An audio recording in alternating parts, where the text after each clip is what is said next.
So once I get everything set up, we are going to start by going over the exam. And then we will examine section 3.2 of our book.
All right, let's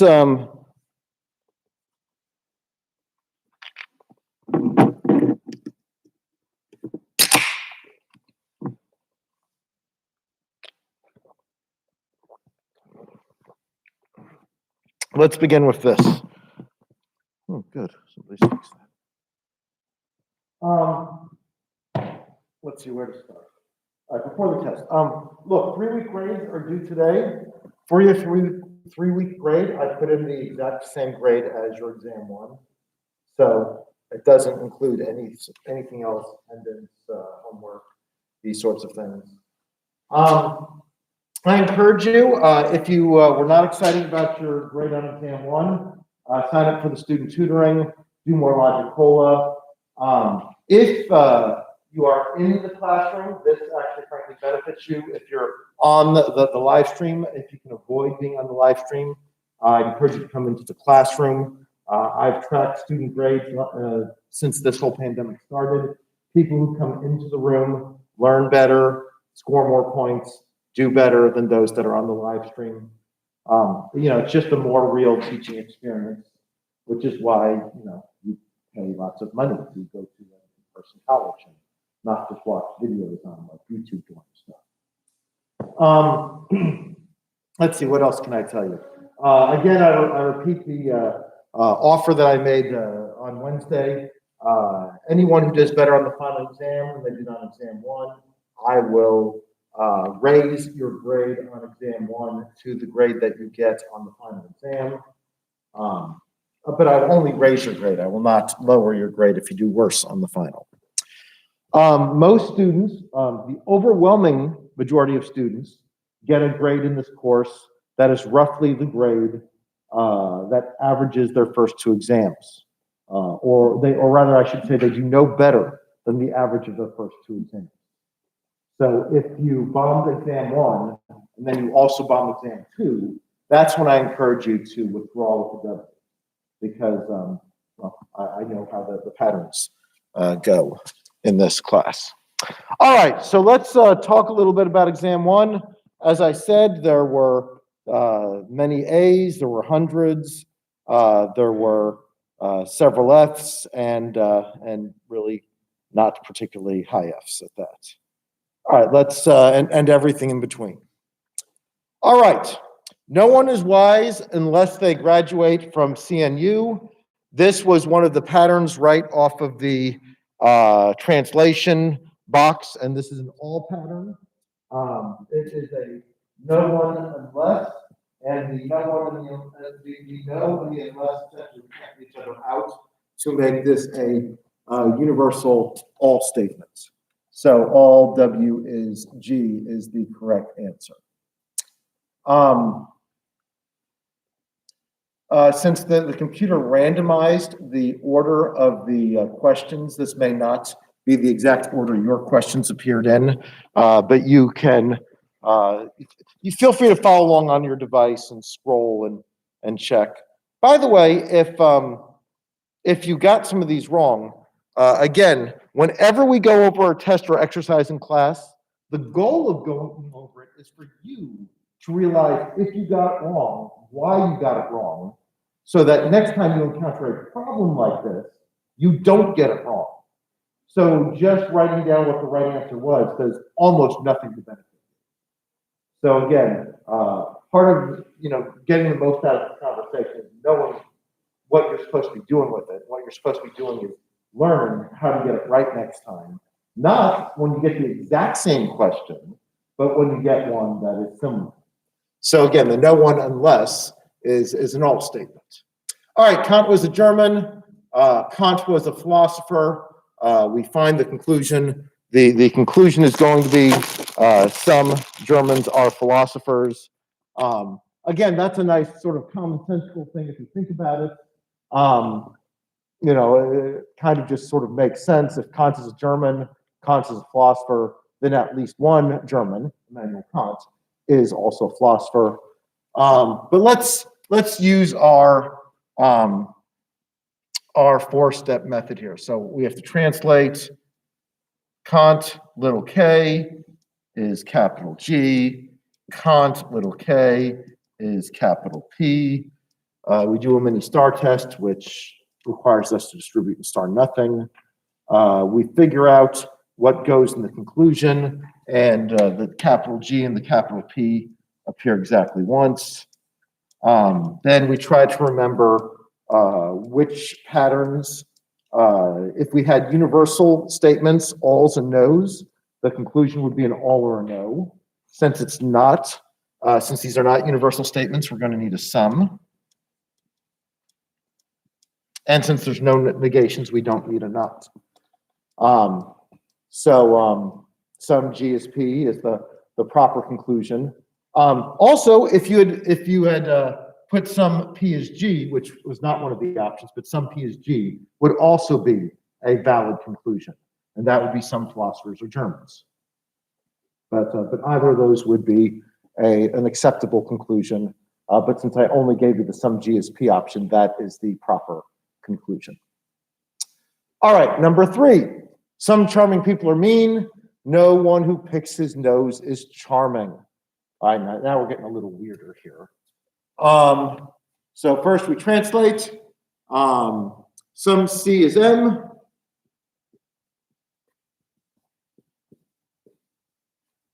No P is C. We do a quick star test. It's going to be potentially valid because we've got only one on the right. We've got one on the C. Yeah, this could work out. We figure out what belongs in the conclusion, and we're going to need a P and an M in the conclusion because those are the terms that occur only once. Because these are capital letters and we don't have all universal terms, we're going to need a sum. And because we have a negation, we're going to need an it is not.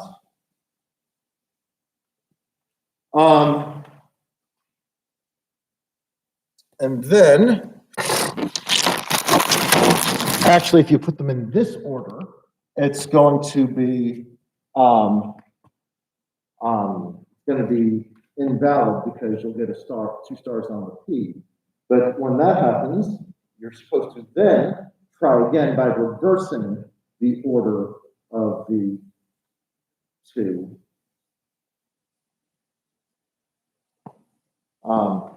And the proper conclusion is going to be some M is not P or some M is N. N stands for nose pickers, P stands for nose pickers. Again, maybe it's easier if I make sure I use the same letters for your sake. but that is the valid conclusion. Everyone see why that's the valid conclusion? All right. Again, if you were getting these wrong, you should ask questions if you don't understand why you got them wrong, because otherwise we're just kind of wasting our time here. All right, let's continue farther. All right, number 4, translate. All unproven beliefs ought to be rejected as an unproven belief.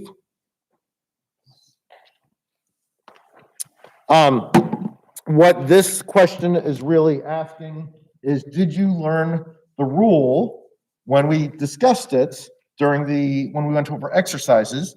Did you learn the rule for what to do when you see a quotation? So when you see a quotation, the quotation is one specific thing, the claim within the quotation. So little u is capital B or capital U will be the proper translation. So what that one's really testing is whether or not you learned the principle about proper ways to translate quotations. 5. Oh, yes, is that a question?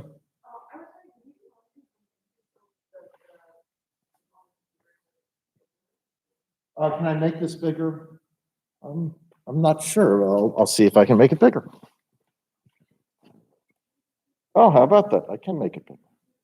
How's that? Is that better? All right. No friendly cannibals are mediocre. People who are dull are sometimes mediocre. Thus, not everyone who is dull is a friendly cannibal. Translate the idiomatic argument and test for validity is what we're supposed to be doing here. First thing we do is we find the conclusion.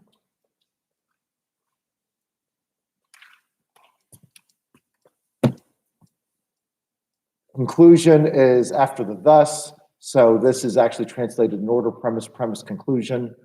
Then we do the premises. No friendly cannibals are mediocre. No F is M.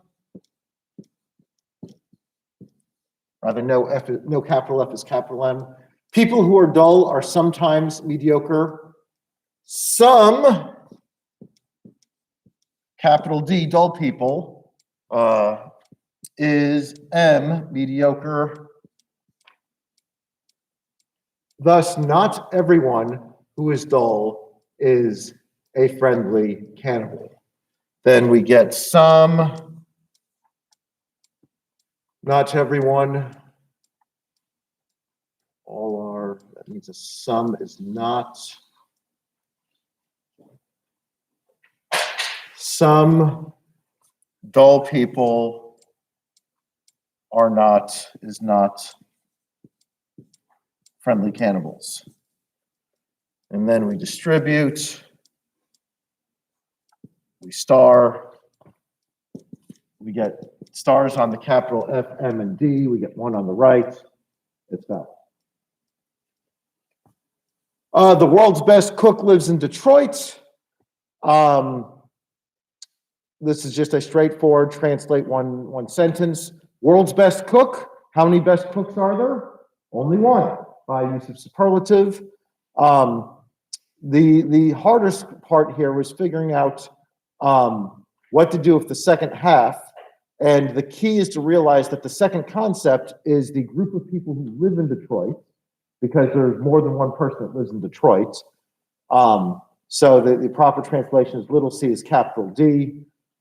If you put little c as little d, you probably thought the last category was Detroit, and you just did nothing with the lives in, which is incorrect. Sure. Well, if the category is just the city, then it would always be lowercase. But the problem is we have lives in next to the city. And so we're not just talking about Detroit, but the proper understanding of the second half of the sentence, we're asking about the group of people who lives in Detroit. Sure. Detroit is the capital of Michigan, which it's not. But that would be lowercase d. Detroit is the Capital Michigan. Lowercase d is lowercase m. I mean, it's a false statement, but, or rather, Detroit is where the most number of automobiles in the world is made. Little d is little a. Because I'm referring to Detroit, just Detroit. See, there I'm not really talking about just Detroit. The category is the group of people who live in Detroit. Does that make sense? Yeah. So the key is, what people needed to realize is you have to do something with all the content of that sentence. And if you translate the first concept as the world's best cook, and the second concept as Detroit, you've done nothing with lives in. And the lives in has to go somewhere. So the lives in has to go with Detroit. But good. That's exactly what you're supposed to do. If you're not sure, you got to ask. Because we want to get this right on exams 3 and 4. It isn't true that no logic assignments are fun. Now, again, this was one of the 4 patterns, and each of those was in one of those translation bricks in chapter 2, where I told you if you couldn't think through the logic of it, just memorize it. But it's not the denial of a universal negative is a sum. So if you say if you're denying that no logic assignments are fun, it means some logic assignments are fun. Some L is if. And again, that pattern's confusing essentially because it uses a double negative. And the negation of a no isn't an all, the way some people would assume. It just means at least one logic assignment is fun. Proper way to translate the tallest person in Virginia. Hopefully you all got this one right. Little t, because by use of superlative, there can be only one. All right, this one was just a variation of one we went over in the review session. In the review session, I asked you what it meant if an argument is deductively sound. Here, I asked you for the other definition, what it meant if an argument is deductively valid. And the definition is, again, if the premises are true, then the conclusion must be true. Which of these is not a well-formed formula? There were 8 well-formed formulae. And this all is not pattern is the most common mistranslation that's into something that's not an acceptable one of the 8 well-formed formulae. Kenny is not one of those that will survive this episode of South Park. Again, right off the review session. Kenny, one specific fictional character, lowercase k. Capital S for the second category. Why? Because we're talking about the group of people who will survive this episode of South Park. Capital S. Find the valid conclusion. Some snakes are poisonous animals. Only poisonous animals are dangerous creatures. This will turn out to not be a valid, no possible valid conclusion can follow from those 2 claims. All right, so some snakes are poisonous. Some S is P. Only poisonous animals are dangerous creatures. All right, remember, only is an all statement, but introduces the second term. All dangerous creatures are poisonous is essentially what that means. And then when you distribute it and do the mini star test right there, we already see we've got a problem. No star gets on the P. Yes, sir. Yeah, you just got to go on the Scholar and scroll through. Were you not able to do that?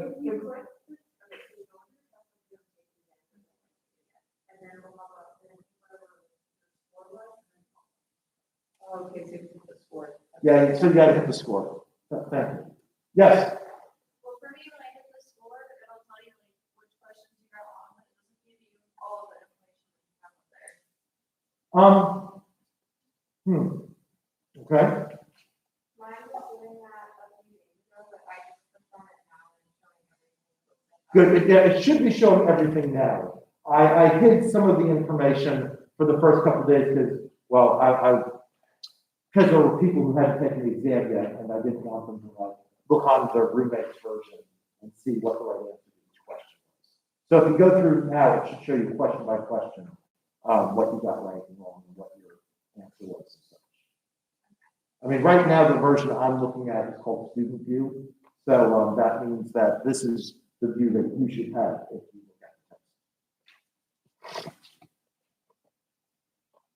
All right, so yeah, this one's going to have no valid conclusion because two P's appear, none of them get the star, so that's not going to be valid no matter what you do in the conclusion. All right, question 13 is another check the idiomatic argument to see if it's valid. One or more bachelors at CNU must be scholarly. The evidence for this is whoever is a bachelor at CNU is cheap, and that some who are cheap are scholarly. We have to find the conclusion first. The conclusion is the first sentence. We know this because the second sentence has a premise indicator on the scope of the whole sentence. The whole second sentence is premises because of the use of the evidence for this is. All right, so one or more bachelors at CNU must be scholarly. Some B is S is the conclusion. The evidence for this is whoever's a bachelor at CNU is cheap. All B is C. Some who are cheap are scholarly. Some C is S. And yeah, like nothing's going to get distributed in the premises. Nothing gets distributed anywhere. We start the undistributed letters in the conclusion, and the C never gets distributed. So that's no good. All right, valid or invalid again.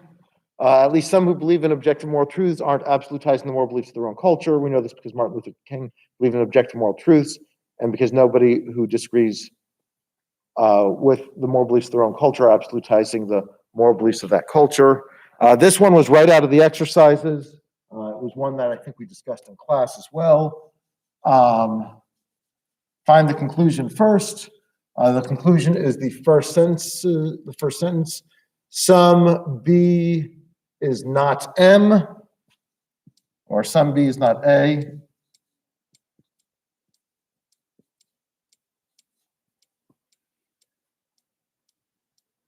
Martin Luther King believed in objective moral truth. Little m is capital B.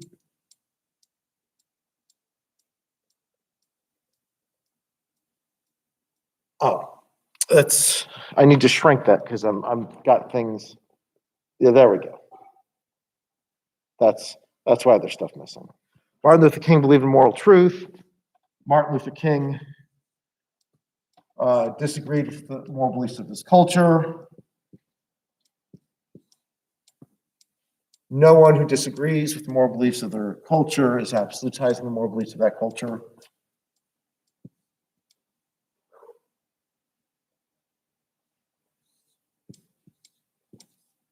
Then we distribute star, and that's valid. There we go.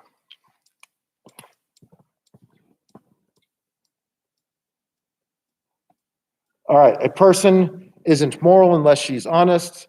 Again, we have that negation plus unless pattern, which I've warned you about. And essentially, the negation plus unless is a universal affirmative statement in all. So we get all M is H. Number 16, right out of the exercises, and one I believe we talked about in class. This was the funny one where they gave you Spanish, and we said you need to focus on the context. All huevos revueltos are buenos para el desayuno. All scrambled eggs are good for breakfast. So that's just all. H is B. All café con leche is bueno para el desayuno. all C is B. Therefore, all Cafe con leche is huevos revoltos. All C is H. And as we discussed, you don't need to be able to understand the Spanish to recognize the all category is category, all category is category, all category is category pattern. And this one is invalid because you never get a star on the B and you get 2 stars on the H's. The conclusion is basically that all coffee with milk is scrambled eggs. All right, we may conclude that not all who are notorious are criminals, since criminals are weak and those who aren't weak aren't dishonest. Those who are weak aren't dishonest, and at least some who are dishonest are notorious. We have to recognize that the conclusion here is given first. That's not too hard to realize because the first clause uses the word conclude. Not all who are notorious are criminals. So some who are notorious are not criminals. Criminals are weak. All C is W. Those who are weak aren't dishonest. No weak person is dishonest. No W is D. At least some who are dishonest are notorious. Some D is N.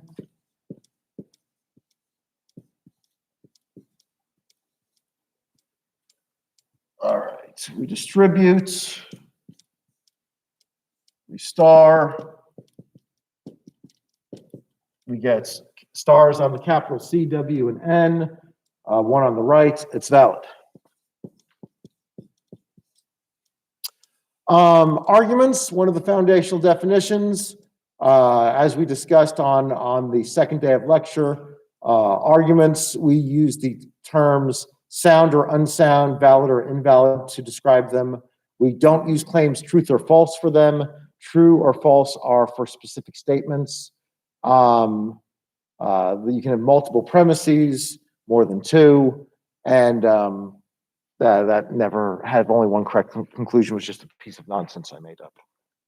So again, this was one of those foundational definitions from the chapter 1 discussion.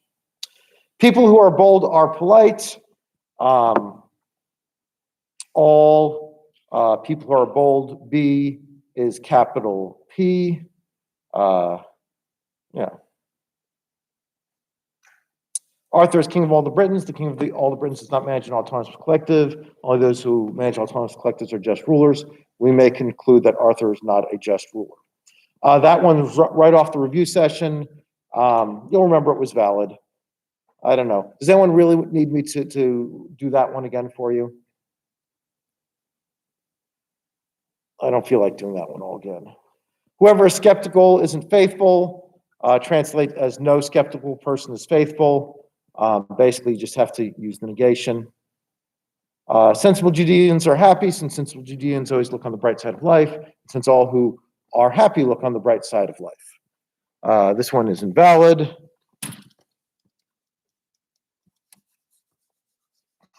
Again, you had to realize that the conclusion was given first. The way you know this is because everything else has a premise indicator on it. So the conclusion is all J is H. All sensible Judeans are happy. Sensible Judeans always look on the bright side of life. All J is B. And since all who are happy look on the bright side of life, all H is B.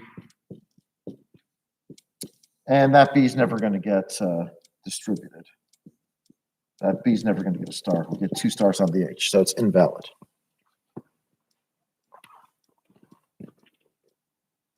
Find the valid conclusion if possible. All virtuous Americans are tall. Joan is tall. Once you translate those 2 premises and do the mini star test, you'll realize that no valid conclusion is possible. All V is T.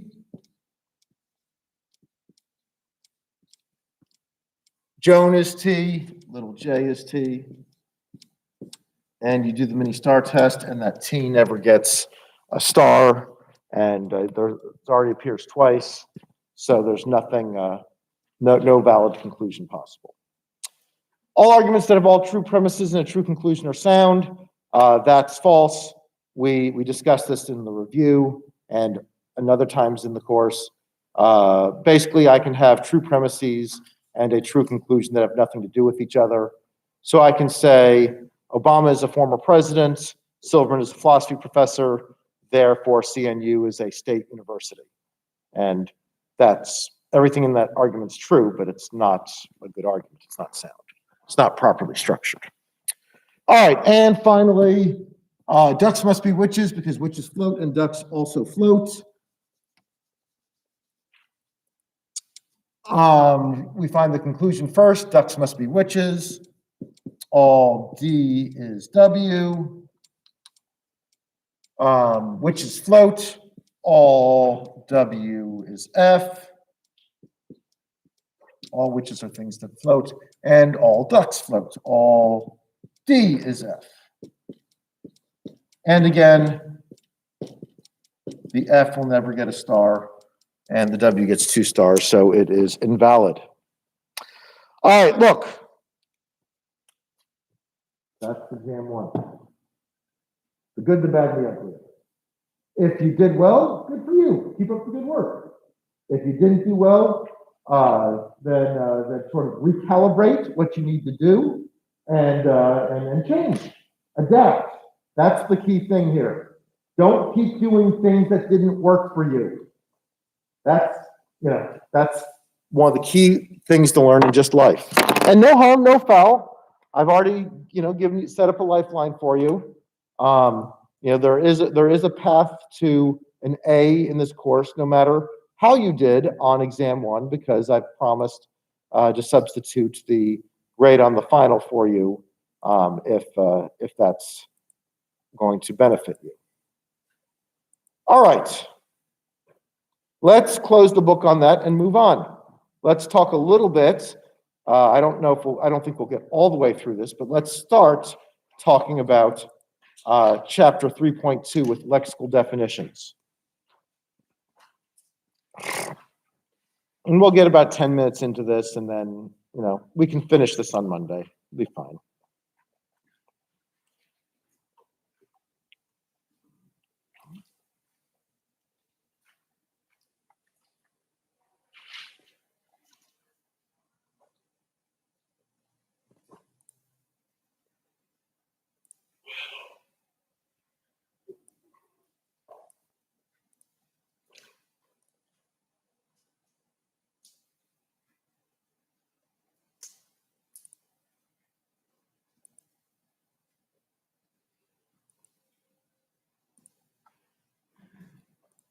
All right, so let's get a session number for us.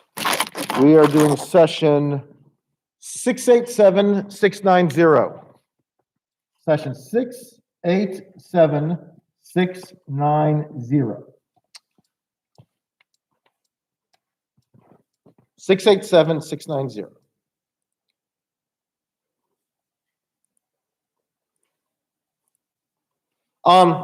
Look, let me talk a little bit about words. Getting the right definitions for words is extraordinarily important. If I can control your categories of thoughts if I get to define all words for you. And this is a significant thing. In the worst case scenario, if you read something like George Orwell's 1984, this nuance of reality can be used to manipulate you politically, values-wise, and so forth. So being aware of definitions is very important. What definitions are rules of paraphrase for explaining meanings. And there are different kinds of definitions. What we'll talk about today is specifically lexical definitions. Lexical definitions explain current usage of terms. Current, normal, everyday usage of terms. In contrast, stipulative definitions are our own sort of artificial working definitions. And this is especially important in something like science. So here's something strange. Words like cold don't have a good scientific definition, because we can always ask, well, wait a second, what is the cutoff for being cold? So what you have to do, there's no lexical definition that you can use in an experiment, so you have to stipulate a definition. You have to say, we will consider a day cold if it's less than, and you just have to pick a number.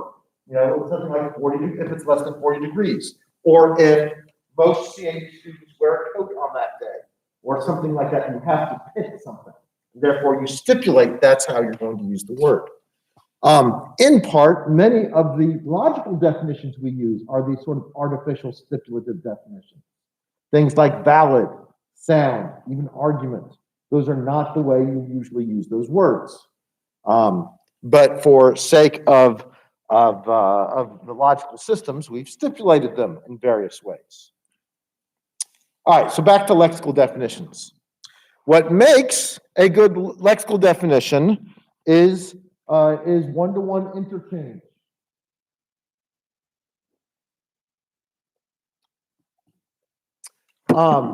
If concept A equals concept B, then you should be able to substitute concept B for concept A for all uses. So a traditional example of this that goes back to Immanuel Kant is the example bachelor. Bachelor means unmarried man. That's just built into the traditional lexical definition. And all uses of the word bachelor can be replaced by the terms unmarried man. Now, there are some stereotypes that go with the idea of the bachelor that are not part of the definition. So traditionally, it was thought that single men were messy because, you know, cleaning was women's work and men weren't taught how to clean, or presumably something like that. But bachelor doesn't mean messy man, even if it is in fact a common trait among bachelors. It's not built into the definition itself. So you need to distinguish between things that are built into a definition and things that are not, even if they're things that often correlate. So, for example, basketball player does not mean a person above 6.5 feet tall, despite the fact that most professional basketball players are unusually tall.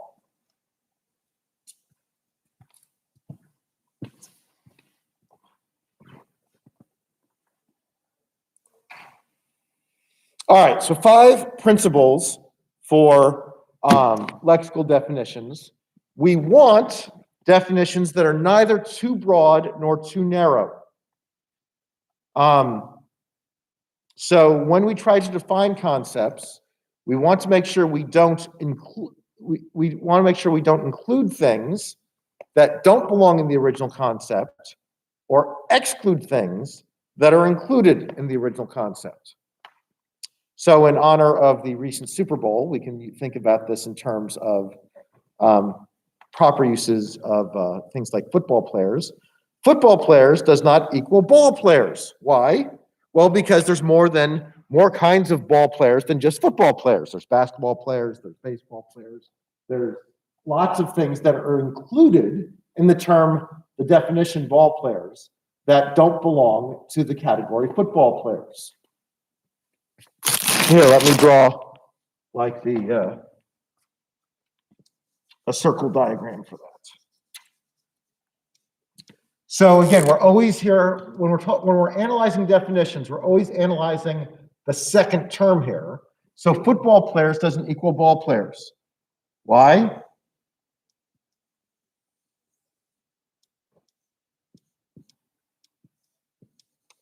Well, because football players is this little circle, ball players is this bigger circle.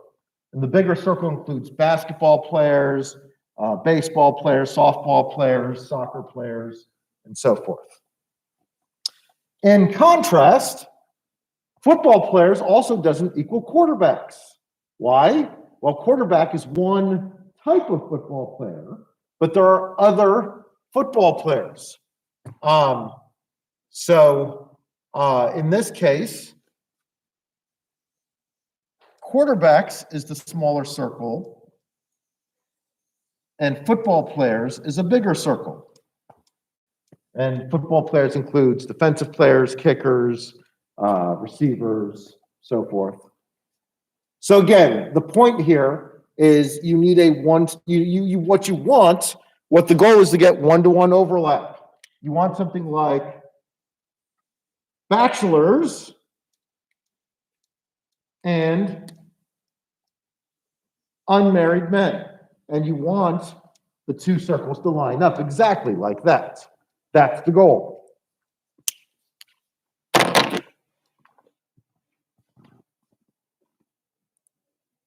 Okay, rule 2. A good lexical definition avoids unclear definitions by avoiding circularity or poorly understood terms. Here, let's talk about circularity a little bit, because I think it's an easy concept, but people struggle with it a little bit. Circularity is when you define a term and using either part of itself or using the same root word or something like that. And what's wrong with it is it doesn't help you understand the term if you don't already understand it. So if you define a professor as one who professes, well, that doesn't help you very much. I was once writing a paper and I had to learn the word atonement, and I looked it up in the theological dictionary and it said, that which atones. And I threw the book across the room because I said, this thing is worthless. Because I could have told you that, even if I didn't know what atonement was. So when you just recycle the words from the key term or recycle the root of the key term, that's circular and unhelpful. All right, poorly understood terms. Defining terms in light of vague or poorly understood terms.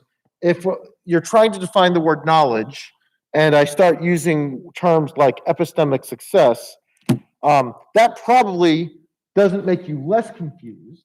It probably makes you more confused, right? I mean, because you thought you knew what knowledge was, now you're really confused because, normal people don't use words like epistemic.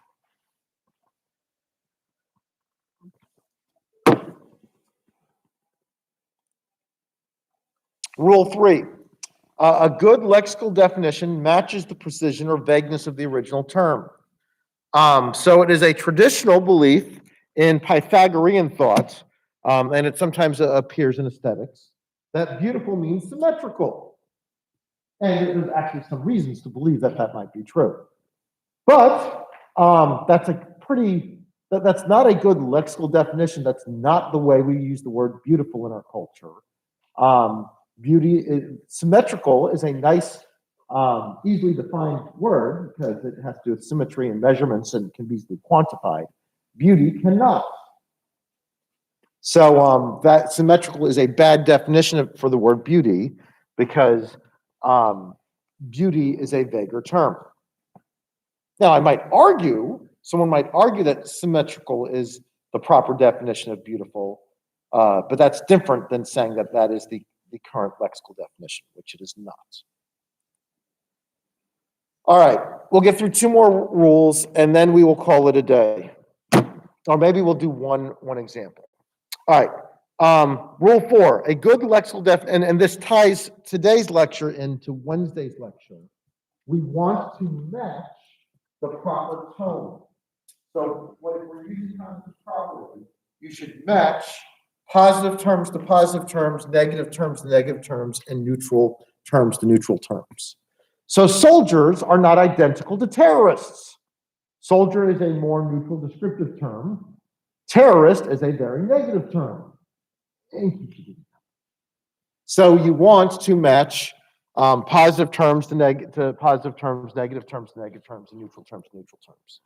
Freedom fighters is also a bad definition of soldiers because one is neutral and one is positive. All right, finally, we want, and this is actually a variation of the too narrow problem. If you include non-essential or accidental properties in a term, you're going to get a definition that is too narrow. So again, the definition of bachelor is unmarried man. It is not unmarried messy man. And if you try to shoehorn that into the definition, you end up with a definition that's too narrow, because you can have unmarried men that happen to be neat.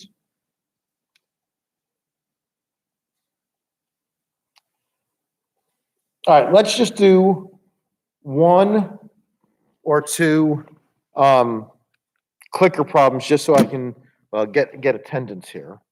Lie equals false statement. Lie equals false statement. What is the most serious problem with calling a lie a false statement? Is false statement too broad of a definition? Is it too narrow of a definition? Is it too vague? Is it the wrong tone? Is it circular?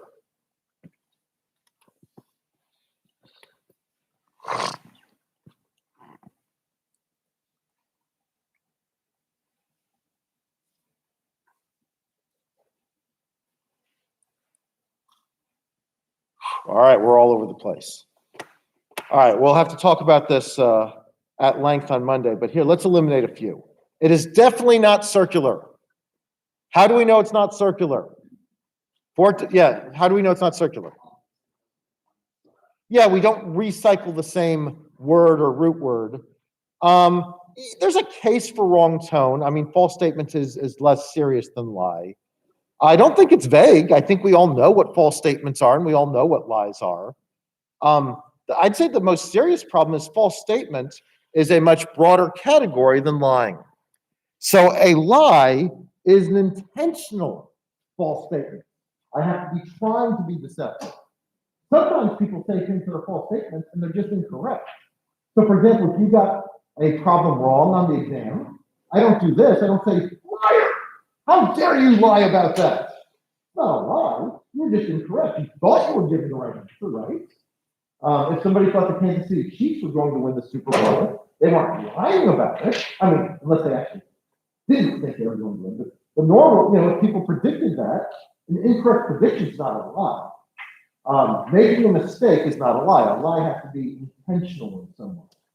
So there are lots of false statements that aren't really lies. Therefore, I'd say the best answer is too broad. I also think we have a really good case for wrong tone. All right, we'll talk a lot more about this on Monday. So look over these again. We will also go on to the next section. So, keep on the reading schedule. We're not off the reading schedule. So do that in the exercises. Have a good weekend. Be COVID safe. Do something patriotic. President's Day is coming up. Think about logic. That's what we should do on President's Day. Thank you very much. Have a good one.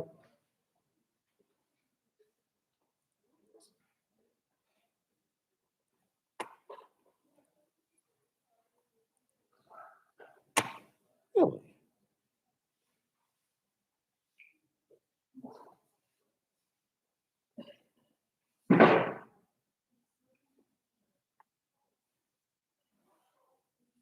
Huh.